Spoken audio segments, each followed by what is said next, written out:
Hey, it's Coach V, and today we're going to talk about aging well and using our food as medicine. So, that was one of the topics that I got some feedback on that people wanted to talk about. So, using lifestyle medicine as some of our pillars of health can help you.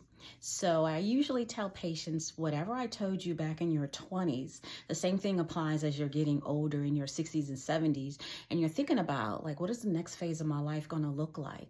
Or as I age, am I going to still be able to do the things that I enjoy? Or I want to age in place and I don't want to be a burden on my family members. And how can I do that? So you can think about thinking about it now, because whatever you do now is going to help you down the road. And so the first thing I would say, looking at your nutrition. So using your food as medicine, you can probably live better if you put more plants in your diet. So the data has shown that patients who eat, or people who eat more plant-based diet or a little bit of protein, animal protein, or put eggs in their diet do better and live longer than people who eat meat. And that includes fish, chicken, and beef. So we look at it from a medical perspective about cardiovascular disease. And if you have clogged arteries, then your blood flow can't get through to your major organs like your brain, your heart, and your lungs and kidneys. But if they open back up and the blood is flowing freely, then the disease goes away. And so if you eliminate the things that cause the clogging, then you live longer. And that would be protein that comes from plants or food that comes from plants. So like your beans and tofu, nuts and seeds. So that's the first thing I would say, try to incorporate more of in your diet. And then next, try to eat from colors of the rainbow. Try to have as many different colors on your plate as possible. And, red, yellow, green, purple, not just all beige and brown, like from potatoes and beef and things in that category. And so make it look like a party on your plate.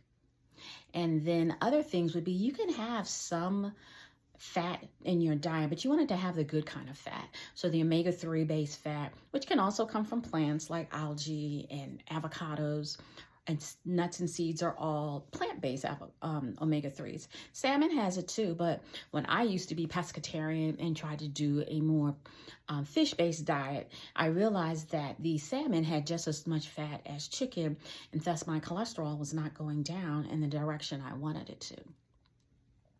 So that would also be an option to consider as far as incorporating more animal fat in your diet. The next thing, in order to keep it simplified, would be to eliminate or decrease your red meat intake, and then take out the white flour and white sugar. And so if you're cooking your own food, you pretty much can control that. But if you eat a lot of processed foods, then it does make it more difficult to limit the white flour and white sugar.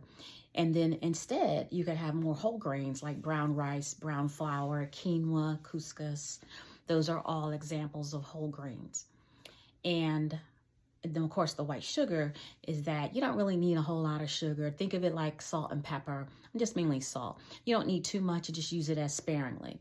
And so I put white sugar or any other sweeteners in that same categories where they are not the main dish. They are the condiment or supposed to be used sparingly. So if you look at a food label and this is the second ingredient in your food group, then that's not a condiment at that point. And of course, you want to stay active. So staying active, whether it's running, walking, high impact, low impact, swimming, yoga, stretching exercises like using bands, anything that makes you stay active and gets your heart rate up. I tell people to try to do something every day. So if you get lax and it's not a good day or it's not a good week, at least you aimed for 7 days out of the week. If you get down to like 5 to 6 days of physical activity, aim for 30 minutes to an hour, and then maybe 3 times a week of at least 20 to 30 minutes of strength training. And that'll help you as you age and your bones get weaker. The weight-bearing type exercises help your bones stay stronger so you can decrease your risk for fractures. And then, of course, if you have more muscle mass, there's less room for fat mass. And that'll help you look leaner, stay stronger, and look slimmer and better in your clothes. Next, I would say decrease the stress in your life. If you know there are certain people or certain situations that are creating stress and disrupting your life, what can you do to minimize the stress? Sometimes you can't get rid of the stress, but you can think about, maybe I could respond differently to the stressor so I don't have the same reaction and I can't get out of that wheel of crazy. And it's like, why are these things happening to me when I keep doing the same thing over and over again? And if you can't resolve it yourself, there's always outside sources to get counseling and coaching to help you work through some of the situations that you're in so that you can lower your stress and live a healthier life. Then I would say next would be your social support. So I have a very strong social circle around me. I meet together with friends at least once a month. I also have my family in the area, and they are a good support to me. Some people get isolated as they get older. Their family members move away, or they retire and their social circle from work is not there anymore, and they don't know what to do with themselves. So think about those things as you anticipate retiring, or as you look into age, like, where do I want to live? What's the next part of my life going to look like? Think about, how important it is for you, where your social circle is, and how you could, revolve your life around that, or taking up a new social support, whether it's something you always wanted to try but never had time for, or you wanted to be more active in your church, but you didn't know where you would fit in. These would be ways you can create your social circle and your support. And these people look out for you and look forward to being around you. So if something would happen to you, they would check you out and look for you to see, hey, are you okay? Do you need some help? What's going on? How can we support you during your time? So having a good support circle is great. And then I would say eliminate risky substances. And those would be things like alcohol, tobacco, and drugs. So if you're dependent on these things and they are a very big part of your life, think about that they are toxins to your body and they are not curing anything. So if you're looking to put band-aids on your body using these substances, and then how can you figure a way to get the same benefits that you are mentally, whether you are medicating yourself with alcohol or drugs or tobacco? What other alternatives could you turn to? Maybe it is meditation, relaxation type exercises, or just exercise in general, or getting that extra assistance through a therapist or psychiatrist.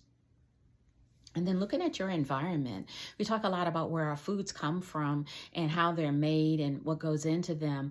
But, there's one benefit of thinking about organic. Not that all your foods have to be organic, but maybe try to trend towards some foods that have less pesticides in them, because they also alter your hormones. And if your hormones are altered, then you don't think as well, you don't function as well, you don't metabolize as well, and therefore it could put yourself at risk for other things that are dysfunctioning in your life.